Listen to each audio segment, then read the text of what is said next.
discover the story of the man who dared to question an entire civilization, whose ideas continue to shape our world 2,400 years after his death. Imagine a world where asking questions is considered a crime, a world where the pursuit of truth can cost you your life.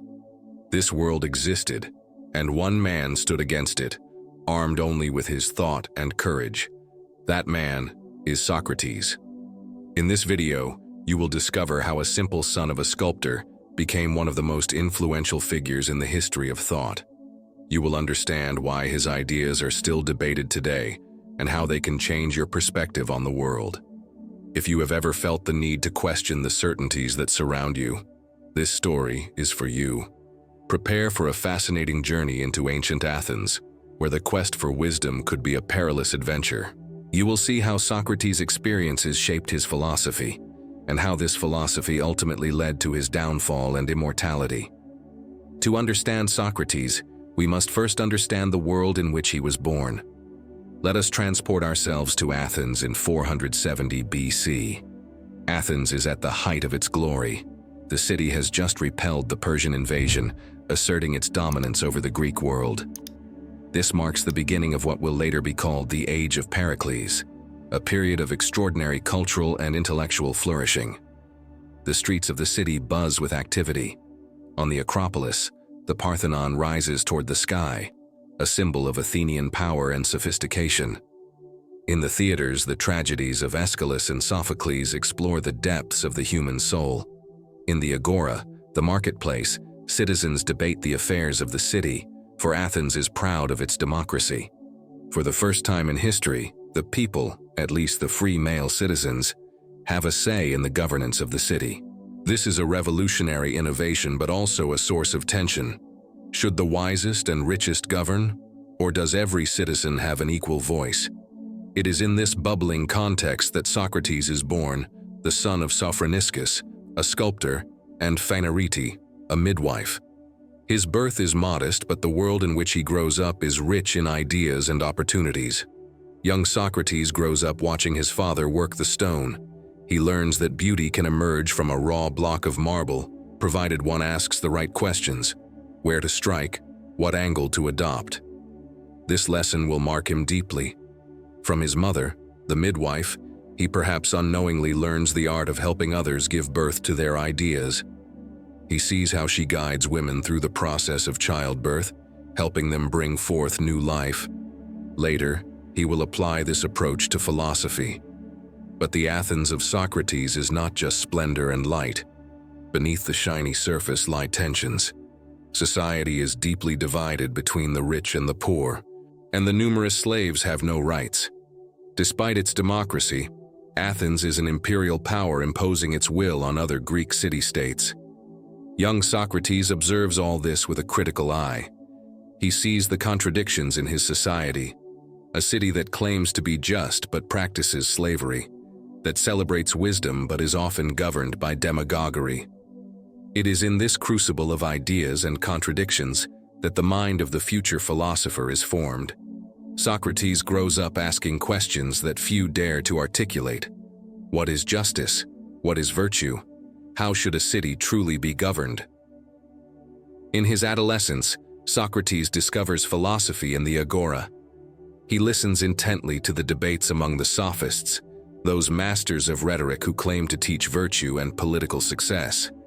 He hears about the great thinkers of his time: Parmenides, who asserts that reality is one and unchanging; Heraclitus, who argues that everything is in perpetual flux; Anaxagoras, who dares to suggest that the sun is merely a ball of fire and not a god.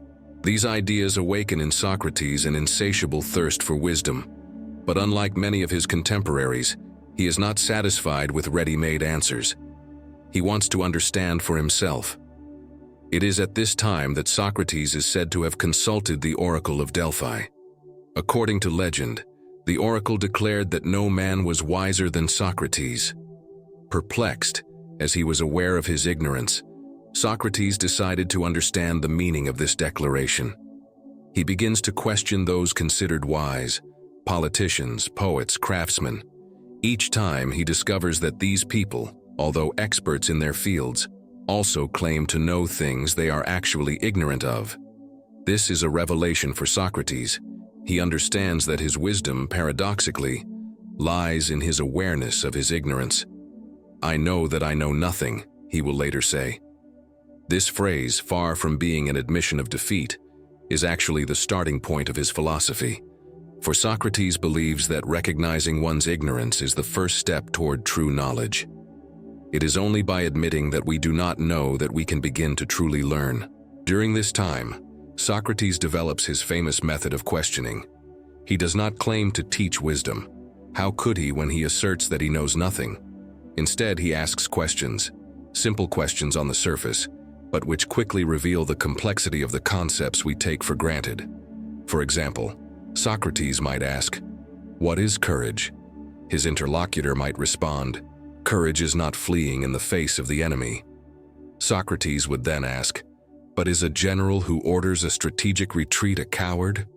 Is there not courage in recognizing when to withdraw?" And so on, until his interlocutor realizes that their initial definition of courage was incomplete or contradictory. This method, which will be called meutics, from the Greek meutike, meaning the art of midwifery, aims to help people give birth to their own ideas, just as his mother helped women bring forth children. Socrates helps his interlocutors to bring forth ideas, but this method is not always comfortable. It forces people to question their most deeply held beliefs and often reveals our ignorance, which can be humiliating. This is why Socrates sometimes compares himself to a gadfly, an insect that stings the horse to keep it awake. He sees his role as that of an agitator, preventing the city from falling asleep in the comfort of its certainties. This period of Socrates' life is also marked by his marriage to Xanthippe. Ancient sources often describe Xanthippe as a woman of difficult character, but Socrates is said to have chosen her precisely for that reason. "If I can live with her," he would say, "I could get along with anyone." This is an example of Socrates' humor and self-deprecation. He did not hesitate to make fun of himself. Socrates' life takes an unexpected turn when war breaks out between Athens and Sparta in 431 BC. This war, which will last nearly 30 years, will profoundly disrupt the Greek world and leave an indelible mark on Socrates' thought. At 39, Socrates is called to serve as an hoplite, a heavily armed infantry soldier. This is a radical change for a philosopher accustomed to the debates of the agora. Yet Socrates adapts remarkably well to military life. His comrades recount legendary anecdotes. During the Battle of Potidaea, Socrates saves the life of the young Alcibiades, a future Athenian general.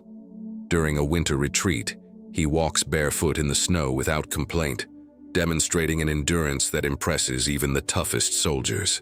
These experiences forge in Socrates a conception of virtue based on self-control and courage in the face of adversity. For him, true bravery does not consist of being unafraid, but of acting rightly despite fear. It is also during the war that Socrates develops his capacity for intense concentration. His comrades recount how he could remain motionless for hours, lost in thought even amid the tumult of the camp. But war also poses deep philosophical questions for Socrates. In the face of the brutality of conflict, he wonders, what is courage? Is it simply the absence of fear, or is there something deeper? What justifies one man killing another? What is the foundation of loyalty to one's city? These questions will nourish his philosophical reflection for the rest of his life, leading him to develop revolutionary ideas about ethics and politics. The Peloponnesian War also has a profound impact on Athens. The once brilliant and confident city becomes increasingly authoritarian and paranoid. It is in this context of crisis that Socrates' method of questioning begins to be perceived as a threat by the authorities. Back in Athens, Socrates can no longer settle for ordinary life. He has seen too closely the fragility of life and the complexity of the world to accept ready-made answers. It is then that he decides to dedicate his life to the quest for wisdom. Socrates begins to spend his days in the agora, engaging anyone willing to listen in philosophical discussions. He does not open a school, nor does he charge for his teachings. He considers himself a street philosopher, accessible to all. His method of questioning quickly attracts attention. Some are fascinated by his ability to reveal contradictions in their thoughts, while others are irritated by his incessant questions that challenge their certainties. Among those drawn to Socrates are many young men from the Athenian elite. One of them, a brilliant young man named Plato, will later become one of the greatest philosophers in history and the main witness to Socratic thought. It is during this time that Socrates fully develops his philosophical ideas. Know thyself, this maxim inscribed on the Temple of Delphi, becomes the heart of Socratic philosophy. For him, self-knowledge is the foundation of all wisdom. He encourages his fellow citizens to examine their beliefs, motivations, and desires. How can one claim to understand the world if one does not understand oneself? Socrates develops the revolutionary idea that virtue is a form of knowledge. According to him, no one does wrong willingly. If someone acts immorally, it is out of ignorance rather than malice. This idea has profound implications. It suggests that education is the key to improving the morality of a society. It also challenges the notion of punishment. If wrongdoing is the result of ignorance, should we not educate rather than punish? In a city obsessed with glory and wealth, Socrates asserts that caring for the soul is more important than material possessions. For him, true wealth is internal. He encourages his fellow citizens to focus more on their moral and intellectual development than on their social status. What does it profit a man to gain the whole world if he loses his soul? This idea will have a profound influence on Western philosophy, particularly on Christianity. Socrates also critiques democracy. Although Athens is considered the cradle of democracy, Socrates questions it. He fears that popular voting can lead to irrational decisions. For him, governance is an art that requires specific knowledge and skills. Socrates often compares the governance of a city to navigating a ship. Would we let just anyone take the helm of a ship without training? So why allow anyone to make crucial decisions for the city? This position is controversial in democratic Athens and earns him many enemies. However, Socrates does not advocate a return to oligarchy. Rather, he argues for a meritocracy where power is entrusted to the wisest and most virtuous. For Socrates, truth emerges from dialogue and the exchange of ideas. He does not believe in the passive transmission of knowledge. Knowledge, in his view, must be actively constructed by each individual through questioning and reflection. This is why he always favors open discussion over dogmatic teaching. This approach will profoundly influence Western pedagogy. The doubt as a virtue, "I know that I know nothing," is perhaps the most famous quote attributed to Socrates. This paradoxical statement underscores the importance of intellectual humility and the constant questioning of our knowledge. For Socrates, doubt is not a sign of weakness, but the beginning of wisdom. This idea resonates particularly in our post-truth era, where the ability to question information is more crucial than ever. Socrates constantly seeks to define concepts such as justice, piety, and courage. He does not settle for particular examples but seeks universal definitions. This quest for the universal will profoundly influence Western philosophy, especially Plato's theory of ideas. Socrates' method, while fascinating to some, is deeply disturbing to others. By constantly questioning accepted ideas, he shakes the very foundations of Athenian society. His inquiries into justice cast doubt on the legitimacy of laws, and his questions about piety challenge traditional religious practices. Moreover, Socrates attracts many young men from the Athenian elite, figures like Alcibiades, Critias, and Plato, who become his disciples. This worries the authorities, who fear that Socrates is corrupting the youth by diverting them from traditional values. The tension mounts when Aristophanes, the famous comic playwright, ridicules Socrates in his play, Clouds, depicting him as a sophist who teaches how to make the weaker argument prevail. Although this is a caricature, it reflects a widespread opinion about Socrates. Socrates is formally accused of two crimes: impiety, not believing in the gods of the city, and corrupting the youth. These accusations are likely motivated by political reasons. Athens, having lost the war against Sparta, seeks scapegoats, and Socrates, with his constant critiques of democracy, is a perfect target. The trial of Socrates is a crucial moment in the history of philosophy. Faced with his accusers, Socrates remains true to his principles. He uses his method of questioning to expose the weaknesses of their arguments.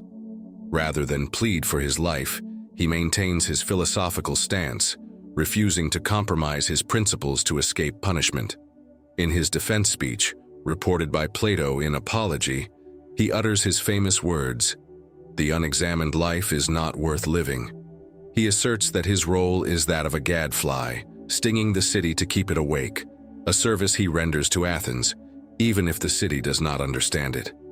Socrates refuses to lower himself to plead for his life, as was customary. Instead, he suggests that for his services to the city, he deserves to be fed at the public's expense for the rest of his life, a great honor in Athens, rather than punished. This attitude is perceived as arrogance by many judges. Despite his eloquent defense, Socrates is found guilty by a narrow margin. The moment then comes to determine the penalty. The accusers demand the death penalty.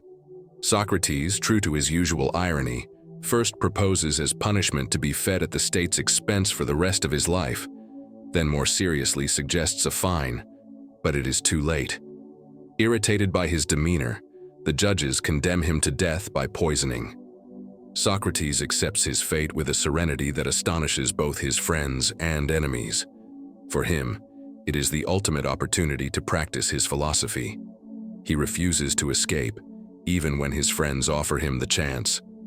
He explains that having lived under the laws of Athens and benefited from them all his life, it would be unjust to violate them now. Even if he considers his judgment unjust, he discusses the immortality of the soul, comforting his friends rather than seeking comfort for himself. He views his death as a passage to another form of existence, perhaps a better one. Ultimately, with a calm that impresses even his jailers, Socrates drinks the cup of poison. His last words, according to Plato, are, "Crito, we owe a cock to Asclepius, pay it, and do not forget." This enigmatic phrase has been interpreted in many ways. Some see it as Socrates' final irony, while others view it simply as a man's concern to settle his last affairs before departing.